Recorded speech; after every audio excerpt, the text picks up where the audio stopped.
Ayer el presidente Abinader en su cuenta de X, ahora los mandatarios hablan a través de las redes, hizo una advertencia a los aspirantes a la candidatura. Si quieren hacer campaña deberán dejar sus cargos. Porque realmente el triunfo del PRM en el 2028 dependerá de la gestión que se haga de aquí al 28. El presidente fue el que provocó eso. Porque él bien temprano, antes de asumir, él convocó a los precandidatos. Antes de él asumir este segundo periodo, él lo convocó a Palacio.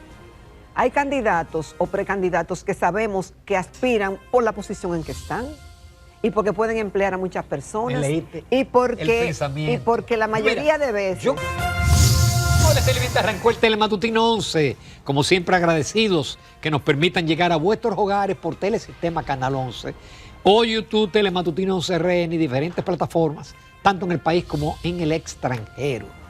Jacqueline Morel, buenos días. Buenos días, Ramón. Buenos días, República Dominicana. ¿Cómo están? Esperamos que muy bien en este jueves 10 de julio. Como siempre, nuestro deseo que nos permitan hacerles compañía. Juntos vamos a hacer un recorrido breve por algunas de las principales informaciones del país, local e internacional. Y también, como cada jueves, vamos a contar con la participación de Yanis Santaella con su segmento de salud emocional Cerca de Ti. Y hoy tenemos como invitado al licenciado Luis González. Él es politólogo, sinólogo e internacionalista, académico. Así que vamos a conversar de muchos temas que gravitan internacionalmente, pero que repercuten en la República Dominicana. Así que les damos la bienvenida con el deseo de que nos acompañen. Exacto, en este paquete informativo que vamos a tratar de comprimir en unos cuantos minutos. Ayer el presidente Abinader en su cuenta de X, ahora los mandatarios hablan a través de las redes, hizo una advertencia a los aspirantes a la candidatura, pero también a los equipos de campaña, porque ya prácticamente todos los candidatos tienen... Precandidatos. Bueno, es que no son todavía presos, son aspirantes. Pero ni son, entonces, ¿cómo serán eso? Todos los aspirantes. Aspirantes a precandidato. Soy un presidente tolerante y democrático, pero todo tiene un límite. Seguiremos gobernando para la gente y por eso les digo a todos los son precandidatos y a sus coordinadores, no están permitidos los actos proselitistas a funcionarios. Si quieren hacer campaña deberán dejar sus cargos. Y yo le digo al presidente Abinader que si él sabe que están en campaña, pese a las advertencias del pasado, porque no es la primera vez que el presidente Abinader se refiere a este tema, sino que se concentren en hacer un buen gobierno, porque realmente el triunfo del PRM en el 2028 dependerá de la gestión que se haga de aquí al 28. Entonces, si él ya sabe, Ramón, cuáles son los que están en campaña, y están todos los mencionados y más. Sí. Entonces, debió de sustituirlo, yo lo sustituiría para que se dediquen plenamente. Pero en parte, campaña. Jacqueline, el presidente fue el que provocó eso. Porque él bien temprano, antes de asumir, hay que reconocerle que él es el primer presidente en nuestra historia reciente que no juega con lo que va o no va. Pero eso está bien, Ramón. No, pero entonces él convocó a los precandidatos. Antes de él asumir este segundo periodo, él lo convocó a Palacio, cuando eran solamente 6. Pero él no le dijo que se pusieran a hacer campaña. Pero dijo, luego de que una persona acepta un cargo público, sabe que tiene una responsabilidad con el país, con el partido y hasta con él mismo. Porque hay candidatos o precandidatos que sabemos que aspiran por la posición en que están y porque pueden emplear a muchas personas y porque la mayoría de veces... Yo conozco a uno, no voy a decir para que no lo ubiquen, que hasta perdió en una elección interna ser presidente de su demarcación. Óyeme, y hoy es el gran líder porque tiene una nómina, porque es eso, porque entonces el peligro de esto no es que solamente se viola la ley electoral, sino que se usan los recursos de la institución y los empleados de la institución. Mira, y yo te voy a decir, tienen una ventaja comparativa frente a otros del mismo partido que también pudieran aspirar, pero no están en las mismas condiciones. ¿Quién ha determinado quiénes son los precandidatos? Las posiciones que ellos ocupan. Claro. No es por otra cosa. No es por eso. Es decir, son líderes por la nómina. Por la nómina. Entonces, ¿qué pasaría, me pregunto yo, Ramón, si ninguno de esos que están aspirando hubieran sido funcionarios, ¿tuvieran gente que los siguieran? ¿Tuvieran tuvieran las actividades? Ni legisladores, ni alcaldes, ni otras personas que se suman, pero que se montan en la patana de la nómina y de los beneficios que pueden tener. Entonces, ¿qué liderazgo realmente tienen esos que están aspirando? Y no pueden hacer actividades públicas ni pueden estar recorriendo el país. En honor a la verdad de todos, yo reconozco que el único que yo no he visto haciendo actividades públicas es a Guido Gómez Mazara. Es el único, ¿eh? Después todos los otros y otras están en campaña. Pero quien tiene que intervenir en eso, Jacqueline, Morel y Amable, es la Junta Central Electoral. También, pero Okay. es que él es el presidente, Sí. y también Paliza, como presidente del partido, No, puede ellos pueden hacerle- poner decir, orden. pueden poner orden interno en Pero la fíjate casa. que el PLD pretende ya tirar un candidato este año. Señores, este gobierno no ha cumplido un año. El 16 de agosto, faltan 3 años. Entonces, que se afán. Hagan una buena obra de gobierno. Para que sean visibles, Ok, si pero usted hace- realmente por mérito. Si usted como funcionario hace una buena obra en su institución, ya eso lo Ya, proyecta. Eso lo proyecta. Eso lo proyecta. Lo proyecta si tiene esas aspiraciones. Y hay algunos que se han autodenominado, Ramón, que no han sido aclamados No. y dicen yo quiero ser candidato. Bueno, obviamente tú puedes autoproclamarte y tú puedes autoelegirte, pero de ahí a que tenga un liderazgo realmente, o que tenga una formación, o que tenga un compromiso con el país. El primer compromiso es jurar al cargo y a la responsabilidad que le dio el presidente de la República. Entonces, hay mucha tela que cortar y la tarea está ahí. ¿Cuáles de esos aspirantes son realmente líderes y tienen condiciones para aspirar? Excepto la nómina, fuera de la nómina. Quítenle la nómina, despójenlo de la nómina y veremos a ver. Y entonces para saber eso tenemos que remontarnos, Ramón, no ahora que ya son funcionarios, sino antes de ser funcionarios. ¿Cuál ha sido la trayectoria de todos y cada uno de esos que están aspirando hoy? Y ahí dejo. Mira, por otro lado, el vocero del DEA en el Caribe ahora se retracta, porque él había dicho que no, que había actividad del cartel de Sinaloa. Él dice que el presidente Luis Abinader, para que lo apretaron. Él dijo que el presidente Luis Abinader tiene toda la razón de que no hay ninguna garra del cartel de Sinaloa en República Dominicana. Que él lo que había dicho en la entrevista era que había algún tipo de actividad vinculada al narcotráfico por parte de ese grupo. Explícame cuál es la diferencia, Jacqueline. Mira, Ramón, yo tendría que ver la entrevista, porque... Ambas, sí. Sí, ambas. Porque como no vi la entrevista, no te puedo decir, porque yo diría que a él el subconsciente le jugó una mala trastada. Porque cuando menciona que el presidente tiene mucha razón en lo que está diciendo, pudiera ser, si le preguntaron, el presidente dice que no y usted dice que sí, ya es otra cosa. ¿Ve? Pero si él de repente le preguntan de nuevo, ¿usted confirma que en la República Dominicana el cartel de Sinaloa tiene operaciones? Y él dice, el presidente tiene razón en lo que dice. Son diferencias, son sutilezas, pero son Así distintas. como en las encuestas tú induces, en las preguntas, en una entrevista tú induces. Claro, Pero indudablemente. fíjate, el director de la DNC, el presidente de la DNCD reconoce que en febrero de este año entró un operativo del cartel de Sinaloa y que los otros 3 pasaron por aquí. Se estaban bañando en el este, estaban en planes de No, turistas. porque era que no estaban en la lista de la Interpol y por eso entraron a la República Exacto, pero Dominicana. ¿a qué vinieron a la República Dominicana? Ah, no, pasear. no fue a turismo, vinieron, quién sabe. Uno Atrás. siempre piensa mal, es decir, en este tipo de personajes que quizás vinieron a hacer algún tipo de contacto y Claro. explorar en la República Dominicana. Pero lo bueno es que ya la DEA en reiteradas ocasiones ha dicho que no permitirá que esos carteles, ni el de Sinaloa ni otros, operen en la República Dominicana, porque saben lo peligroso que sería si eso se enquista aquí en el país, las repercusiones que tendría para Estados Unidos y otros países del área. Y para Obviamente nosotros. nos atacan, y para nosotros, nos atacan y la tarea sigue pendiente también por allá. Claro. Pero de que tiene que venir cargamento de ese cártel y de otros cárteles, pasan por República Dominicana. Por otro lado, sigue caliente el tema de la empresa que emite las licencias. Vimos primero que hay una querella de Morrison, después la unidad anticorrupción de la Procuraduría hizo una investigación con un tema de una adenda.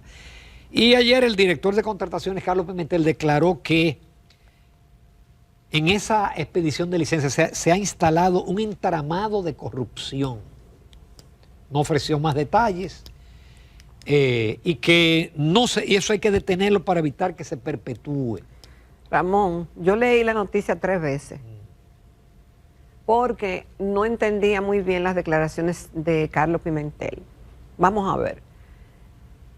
Milton había denunciado que esa empresa había tratado de sobornarlo y que lo amenazaron con sacarle cosas y demás, tergiversar información sobre su vida personal.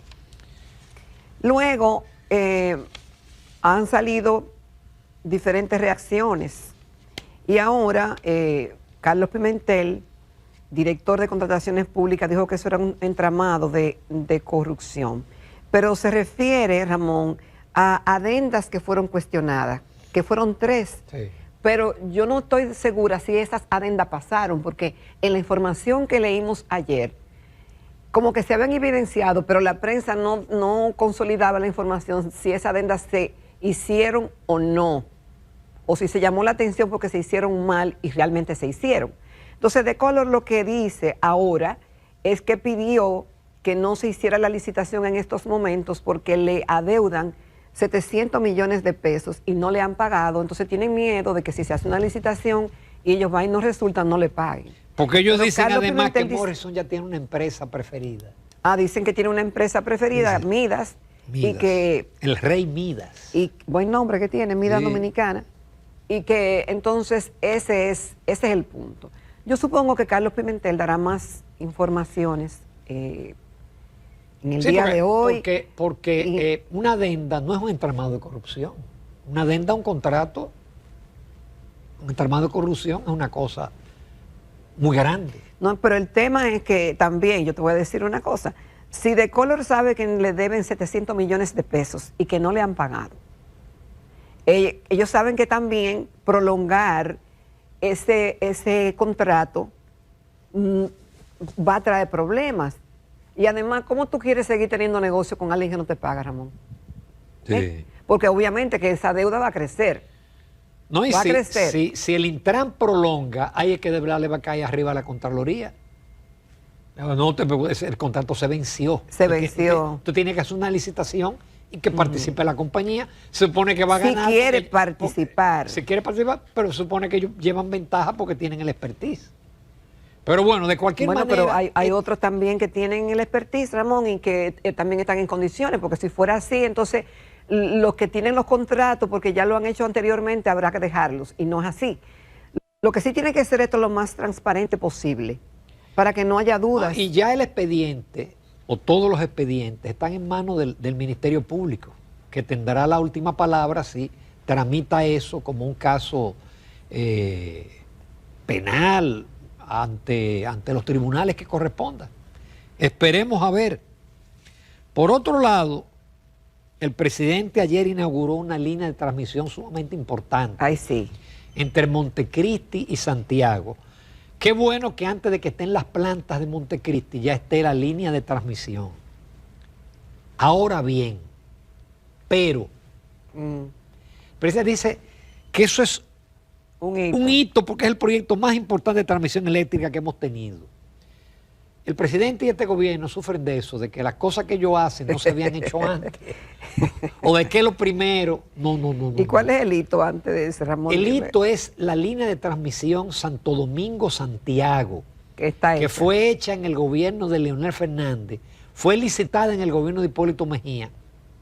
Es más larga, tiene como 10 kilómetros más. Esta tiene 128 kilómetros de recorrido. Aquella tiene como 135 kilómetros. ¿Y qué conectaba? Esto de gas natural. Vamos a ver si es el mismo. No, es que ambas son líneas de 345 kilovatios. Ahora, en aquel momento no había plantas casi en el norte. Entonces la energía tenía que ir de aquí a Santiago, pero en líneas de tensión más baja. Santiago entonces tenía problemas. Cuando se hace esta línea, el gobierno de Leonel Fernández, óyeme, mejora de forma notable la transmisión desde aquí hasta Santiago.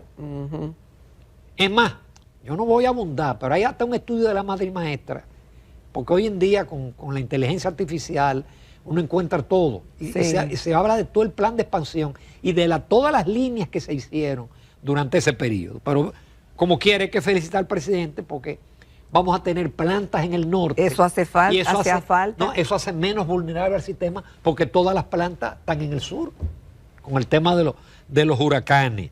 Así es. Finalmente no, mira, hay una operación. Yo pensé que ya no le iban a poner nombre a las operaciones. Sí. Por una sentencia. Para ahí hay una operación que se llama Lobo, que involucra a muchísimos militares. Tan bonitos que son los lobos. Sí, y es militares que están vinculados a empresas de seguridad privada que brindaban servicios o que brindan servicios a entidades públicas y parece que había un macuteo, como en todo lo que es compra y contrataciones, siempre hay un macuteo. Sí, Ramón, y ahí, amables televidentes, ahí están, ¿qué te digo? Mira, coroneles, excoroneles, ahí hay hasta mayores generales, exgenerales, generales retirados, que es común aquí que pongan una compañía de seguridad, pero parece que se estaban haciendo algunos pagos irregulares.